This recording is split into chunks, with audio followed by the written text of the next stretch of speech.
sebelum TikTok Cash ini sebetulnya telah ada aplikasi sejenis dengan skema bisnis yang mirip. Apa saja mereka kami bahas untuk Anda pada pagi hari ini. Fenomena nonton video dapat uang begitu. Sebelum saya menjelaskan ini, saya ingin menjelaskan terlebih dahulu sebetulnya bagaimana potensi market digital Indonesia ya. Kita punya 170 juta pengguna internet aktif begitu di Indonesia. Ini menjadi aset yang sangat penting begitu bagi bangsa Indonesia. Bahkan bisa dikatakan jika sebuah perusahaan startup misalnya atau perusahaan rintisan ingin memenangkan market atau pasar di Asia Tenggara, ia hanya harus menangkan pasar di Indonesia karena pengguna internet kita yang sangat besar. Tapi ini juga memberikan sebuah ancaman. Seperti apa? Kejahatan siber.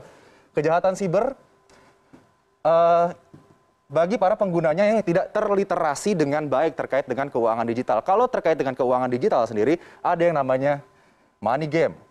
Nah, money game ini yang sedang ramai diperbincangkan karena money game ini menganut skema Ponzi. Nanti kita akan bahas lebih jauh terkait skema Ponzi ini, tapi saya akan jelaskan terlebih dahulu aplikasi-aplikasi yang memberikan penghasilan kepada para penggunanya hanya dengan menonton iklan ataupun video. Yang sedang ramai diperbincangkan saat ini yaitu TikTok Cash. Nah, ini dia. TikTok Cash saat ini sudah memiliki anggota 500.000 orang. Mungkin saja lebih saat ini begitu ya. Namun TikTok sendiri, TikTok merupakan anak perusahaan dari ByteDance begitu, sudah mengeluarkan pernyataan bahwa tidak memiliki keterkaitan atau tidak berhubungan sama sekali dengan TikTok Cash. Jadi sudah ada pernyataan resmi dari TikTok bahwa tidak ada hubungan dengan TikTok Cash ini. Jadi harus diwaspadai begitu ya. Kemudian bagaimana cara para anggotanya ini bisa mendapatkan uang atau pundi-pundi rupiah? Hanya dengan memfollow akun, like, dan nonton video TikTok saja begitu. Ini dikatakan bahwa dengan memfollow akun, like, dan nonton video TikTok ini akan langsung berhubungan dengan internet selebriti begitu. Jadi dikatakan di sini dengan berhubungan dengan internet selebriti ini akan memberikan suatu hubungan yang mutual atau win-win solution antara para penonton anggota ini dengan para internet selebriti ini yang grafik atau traffic TikToknya akan melesat naik karena banyak yang nonton. Kemudian anggota juga harus membayar biaya pendaftaran. Nah, ini dia. Biaya pendaftaran dan terdiri dari tingkatan level. Ini saya akan bahas ya. Semoga saya membahasnya ini tidak menjadi sebuah promosi, tapi ini sebagai sebuah langkah precaution bagi Anda semua begitu ya. Bahwa ada indikasi yang ditemukan oleh Satgas Waspada Investasi OJK begitu. Ada indikasi TikTok Cash ini menganut pola Ponzi yang dilarang oleh pemerintah Indonesia, oleh OJK begitu. Jadi, untuk tingkatan levelnya ini sendiri terdiri dari beberapa level, mulai dari magang sampai ke pengawas. Nah, ini levelan-levelan yang bisa diambil oleh para anggota TikTok Cash ini kemudian untuk mendapatkan pundi-pundi yang lebih banyak lagi. Dan jaraknya di sini dari magang sampai ke pengawas, jika ingin naik atau upgrade tingkat harus membayar dengan nominal 89.000 sampai dengan 15 juta rupiah. Nah, nanti kita akan bahas terkait dengan penambahan biaya untuk upgrade ini karena terindikasi Ponzi oleh Satgas Waspada Investasi OJK. Saat ini masih terus diselidiki oleh OJK terkait dengan TikTok Cash ini karena kalau nantinya terbukti melakukan skema Ponzi ini pasti akan merugikan para anggotanya yang sudah menginvestasikan uang cukup besar begitu untuk TikTok Cash.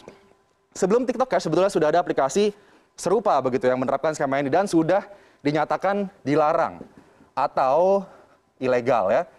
OJK sudah menyatakan bahwa VTube ini adalah aplikasi yang ilegal atau dilarang untuk ditransaksikan atau digunakan di Indonesia. Ternyata VTube ini sudah di-download lebih dari 10 juta kali di Play Store. Kemudian dia juga sistemnya untuk mendapatkan uang adalah memberikan poin penghasilan bagi anggota. Kemudian diperbolehkan transaksi jual beli poin antara anggota. Mendapatkan referral poin jika berhasil membawa anggota baru. Jadi kalau misalnya Anda berhasil, skemanya seperti member get member gitu ya. Jika Anda membawa member baru kepada VTube ini, Anda akan mendapatkan poin. Dan kemudian poin itu nanti akan bisa dirupiahkan ataupun nanti ya dirupiahkan karena satu koin VTube ini senilai $1 atau sekitar 14.000 rupiah begitu ya. Dan kemudian ini daftarnya gratis, harus perpanjang, mau hasil lebih Anda harus upgrade. Dan ini sudah lagi-lagi dilarang atau ilegal, dinyatakan ilegal oleh otoritas jasa keuangan. Kemudian ada juga yang baru saja ditemukan oleh OJK yaitu Vito. Vito ini sama, hanya menonton iklan minimal 1 kali, maksimal 100 iklan dalam sehari. Kemudian durasi iklannya itu 20 detik, pengguna dibayar Rp3.000 per iklan dan bonus akan dikirimkan langsung ke rekening pengguna. Tidak ada misi khusus dan referral, karena biasanya Anda harus menyelesaikan suatu misi tertentu di suatu level untuk mendapatkan rupiah atau bisa memonetasi uang ataupun poin di akun aplikasi digital ini begitu ya. Ini juga masih diselidiki oleh OJK. Sebetulnya selain 3 aplikasi tersebut sudah banyak aplikasi lainnya begitu ya yang terindikasi menerapkan skema Ponzi atau piramida. Dan sebut saja like apps seperti yang dulu begitu ya. Tapi skema Ponzi memang skema yang sudah lumrah, sudah banyak diperbincangkan begitu terkait dengan bagaimana member get member, kemudian member awal mendapatkan keuntungan paling tinggi, kemudian member paling bawah mendapatkan ciong atau kerugian karena tidak mendapatkan penghasilan begitu. Kita ingat saja kasus let's say First Travel yang sempat heboh, kemudian juga ada Miles begitu ya. Ini 2 kasus yang sempat menghebohkan Indonesia dan terindikasikan juga menerapkan skema Ponzi bagi para anggotanya. Dan kita juga sudah punya undang-undang, yaitu Undang-Undang Nomor 7 Tahun 2014 terkait skema Ponzi. Ini yang menyatakan bahwa skema Ponzi atau piramida ini adalah sistem kegiatan usaha yang memperoleh keuntungan bukan dari hasil penjualan barang. Ini yang harus digarisbawahi. Jadi Anda harus hati-hati jika ada suatu bisnis yang menawarkan Anda penghasilan tanpa ada penjualan barang. Di sini skema Ponzi memfokuskan kepada memanfaatkan peluang keikutsertaan mitra usaha terutama dari biaya partisipasi orang lain begitu. Jadi tidak mengutamakan bagaimana penjualan produknya, kualitas produknya, tapi mengutamakan bagaimana agar membernya bisa merekrut member-member lainnya, kemudian bisa mendapatkan keuntungan dari biaya yang dikeluarkan oleh member itu begitu. Jadi intinya piramida begini, yang paling atas akan selalu mendapatkan pundi-pundi uang begitu, tapi nanti yang paling bawah mereka yang menyetorkan uang ke atas begitu, saat nantinya sudah tidak ada lagi orang-orang yang menyetorkan uang ke atas, tidak ada lagi member begitu, ataupun sudah terbukti menyalahi aturan begitu ya, yang di bawah inilah yang akan dirugikan. Hati-hati. Berikutnya adalah ciri-ciri investasi bodong. Nah ini dia, agar Anda tidak tertipu begitu ya, dengan investasi-investasi yang menawarkan imbal hasil yang cukup besar dengan waktu yang sangat cepat. Nah imbal hasil tidak masuk akal dan tidak logis. Tadi juga sempat dijelaskan bahwa imbal hasil saja untuk obligasi dan lain-lain, let's say 5% atau 6%. Tapi aplikasi-aplikasi digital yang bisa menonton iklan dan mendapatkan uang itu, imbal hasilnya bisa 30 sampai 40%. Ini 5% sampai 6% 1 tahun ya.